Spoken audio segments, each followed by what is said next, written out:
Police department లో అత్యంత కీలక విభాగమైనటువంటి బాంబ్ స్క్వాడ్ లో పనిచేస్తున్న ఒక పోలీస్ అధికారికి వృత్తిరీత్యా ఒక మంచి జాతి కుక్క కావలసి వచ్చింది. ఒక జాతి కుక్కను కొనడానికి మార్కెట్ లో ఉన్నటువంటి ఒక పెట్ షాప్ ని సందర్శించిన తర్వాత ఆ పెట్ షాప్ యజమానిని అడుగుతూ ఉన్నాడు, ఈ డాగ్ మాస్టర్, నాకు ఒక మంచి జాతి కుక్క కావాలి నా వృత్తిరీత్యా అని చెప్పినప్పుడు ఆ యొక్క షాప్ యజమాని తన షాప్ ఉన్నటువంటి అనేక జాతి కుక్కల్ని చూపించడం జరిగింది.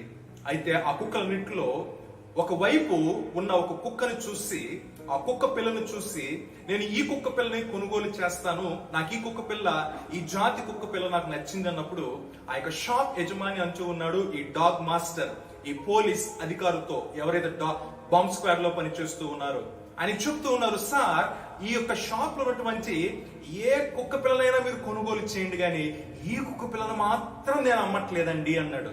మీరు ఎంత ధనం ఇచ్చినా గానీ నేను ఈ కుక్క పిల్లని అమ్మనండి, మీరు ఎంత బతిమాలినా గానీ కుక్క పిల్లని అమ్మనండి, మీరు ఎంత రికమెండేషన్ తో వచ్చినా గానీ కుక్క పిల్లని మాత్రము అమ్మనండి అన్నాడట.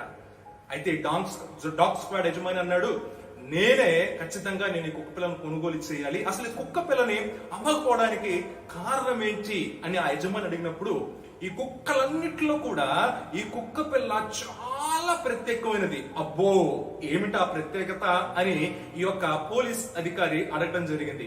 ఆ యజమాని అన్నాడు, ఈ కుక్కలన్నిట్లో కన్నా ఈ కుక్క పిల్ల అది ఇంచుమించు 8 నెలల వయసు కలిగిన కుక్క పిల్ల, ఇది చాలా విశ్వాసం కలిగింది, అందుకే అమ్మను సార్ అన్నాడట. అయితే ఈయన అన్నాడు, నా వృత్తిరీత్యా నాకు చాలా విశ్వాసం కలిగిన కుక్కే కావాలి, కాబట్టి నేను దీన్నే కొంటానని డబ్బులు తీయబోయాడు. ఎంత అనగానే 20,000 సార్ అని చెప్పాడు.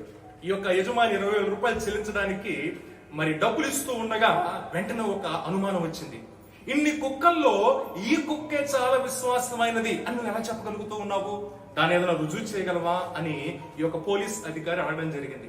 అయితే ఈ షాప్ యజమాని అన్నాడు, ఇది ఎంత విశ్వాసమైనది అని నేను ఎలా చెప్పగలుగుతూ ఉన్నానంటే, దీన్ని నేను 3 యజమానులకు అమ్మటం జరిగింది అని చెప్పాడట. 3 యజమానులకు అమ్మినప్పటికీ 3 సార్లు తిరిగి నా దగ్గరికే వచ్చేసింది సార్ అన్నాడట. ఈ కుక్కలో అంత విశ్వాసం ఉందండి అన్నాడట.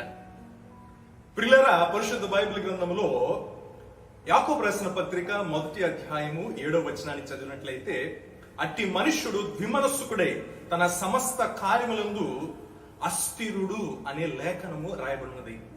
ఈ కుక్కలో ఏముందంటే విశ్వాసం ఉంది, స్థిరమైన మనస్సు ఉంది, తన యజమాని దగ్గరే ఉండాలి, తన యజమాని దగ్గరే నేను సేవ చేయాలి, తన యజమానుడు ఇంట్లోనే ఉండాలని. అయితే మన పరమ యజమానుడైన యేసుక్రీస్తు ప్రభువారు కూడా నిరంతరము ఆయనతో మనము ఎంతో లోతైన సహవాసములో ఉండాలని కోరుతూ ఉండగా అనేక లోకపరమైన విషయాలను బట్టి విమనస్కులై మనం ఉండకుండా తిరిగి ఆయన మనము చేరుకొని ప్రార్థనలో, పరిశుద్ధుల సహవాసములో, ఆరాధనలతో ఆయన మనము సేవిద్దాము, ఆయన మనము పూజిద్దాము.